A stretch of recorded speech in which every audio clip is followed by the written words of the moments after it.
Nabi Isa adalah di antara Nabi dan Rasul Allah. Berbeda dengan manusia lainnya, Nabi Isa terlahir tanpa seorang ayah, dan ibunya adalah seorang wanita suci dan salihah. Demikianlah janji Allah Azza wa Jalla, menghendaki sesuatu terjadi, maka ia akan terjadi. Adam alaihi salam Allah ciptakan tanpa perantara ayah dan ibu. Hawa terlahir tanpa campur tangan wanita, dan Isa hanya dari seorang ibu. Maryam melahirkan manusia mulia. Maryam adalah seorang wanita salihah yang menjaga diri dan kehormatan.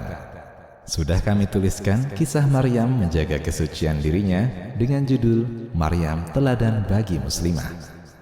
Berita tentang kelahiran Nabi Isa alaihi salam menyebar perlahan. Satu persatu orang tahu bahwa Maryam yang tak bersuami melahirkan anak laki-laki. Saat hendak melahirkan putranya, Maryam menyendiri di ujung timur Masjid Al-Aqsa.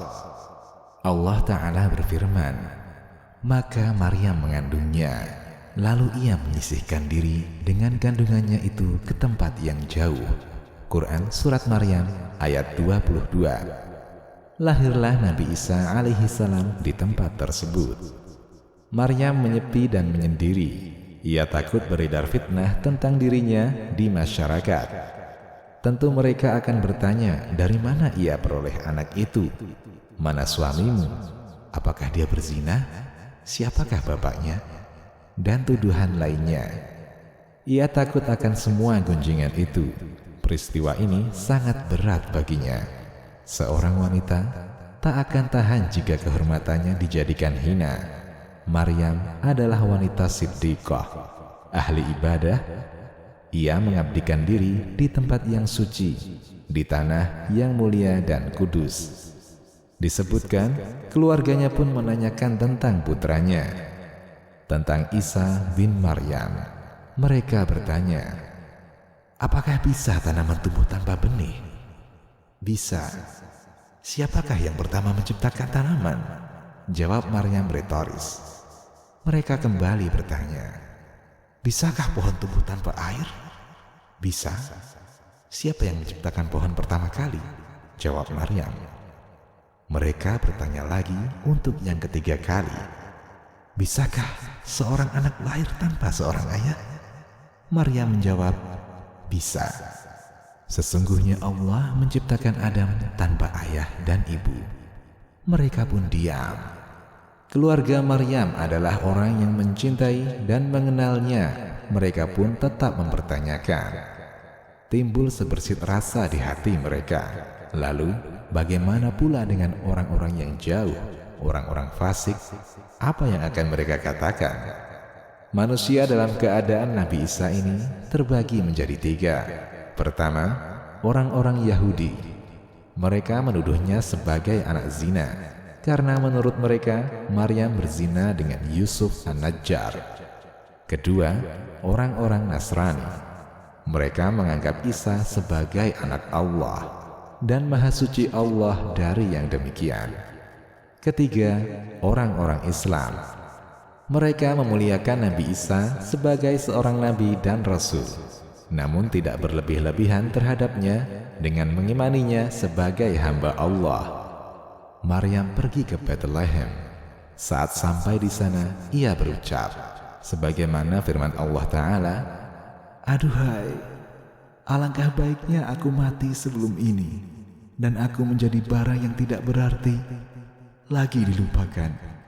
Quran Surat Maryam ayat 23. Ia berharap seandainya mati karena beratnya keadaan. Lalu Allah Azza wa Jalla menghibur Maryam dengan, maka menyerunya dari tempat yang rendah, janganlah kamu bersedih hati. Sesungguhnya Tuhanmu telah menjadikan anak sungai di bawahmu, dan goyanglah pangkal pohon kurma itu ke arahmu. Niscaya pohon itu akan menggugurkan buah kurma yang masak kepadamu. Maka makan, minum, dan bersenang hatilah kamu. Quran Surat Maryam ayat 24 hingga 26. Para ahli tafsir berbeda pendapat tentang siapa yang menyeru Maryam dalam ayat ini. Sa'id bin Jubair, Ad-Dhahak, Amr bin Maimun, dan lain-lain menyatakan bahwa itu Jibril. Mujahid, Al-Hasan, dan lain-lain menyatakan bahwa Nabi Isa berbicara kepada Maryam. Ia menghiburnya. "Wahai ibu, janganlah bersedih." Sang anak menunjukkan bahwa kelahirannya adalah mukjizat dan karunia dari Allah Subhanahu wa Ta'ala. Maryam pun menjadi tenang. Maryam bertemu kaumnya. Setelah merasakan ketenangan, Maryam pulang dan bertemu kaumnya.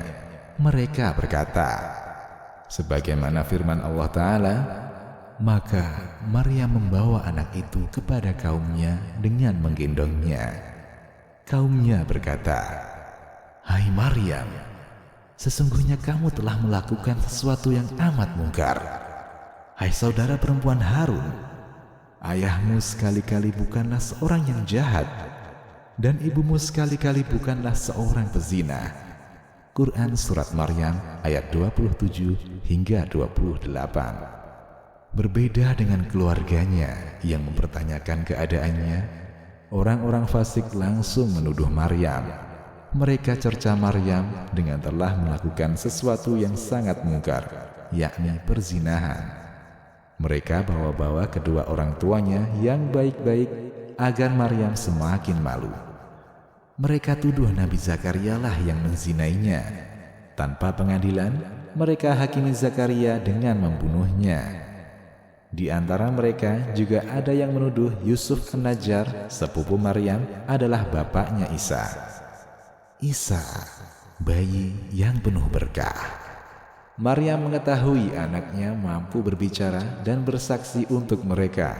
Ia pun mengatakan, sebagaimana Allah firmankan, maka Maryam menunjuk kepada anaknya. Mereka berkata, bagaimana kami akan berbicara dengan anak kecil yang masih di dalam ayunan? Quran Surat Maryam ayat 29. Isa memberikan jawaban dan persaksian membantah tuduhan keji yang dilemparkan kepada ibunya. Berkata Isa, sesungguhnya aku ini hamba Allah. Dia memberiku Alkitab Injil dan dia menjadikan aku seorang nabi. Quran Surat Maryam ayat 30. Kalimat pertama dari lisan Isa menegaskan bahwa dia adalah hamba Allah Subhanahu wa Ta'ala, bukan anak Tuhan, sekaligus juga membantah tuduhan kaumnya terhadap ibunya. Ia membantah orang yang mengatakannya anak Allah atau anak zina. Dan dia menjadikan aku seorang yang diberkati di mana saja aku berada. Dan dia memerintahkan kepadaku untuk mendirikan salat dan menunaikan zakat selama aku hidup dan berbakti kepada ibuku. Dan dia tidak menjadikan aku seorang yang sombong lagi celaka.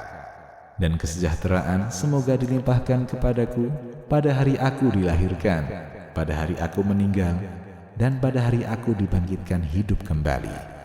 Quran Surat Maryam ayat 31 hingga 33. Kami tutup kisah ini dengan penjelasan Al-Quran tentang Nabi Isa alaihi salam.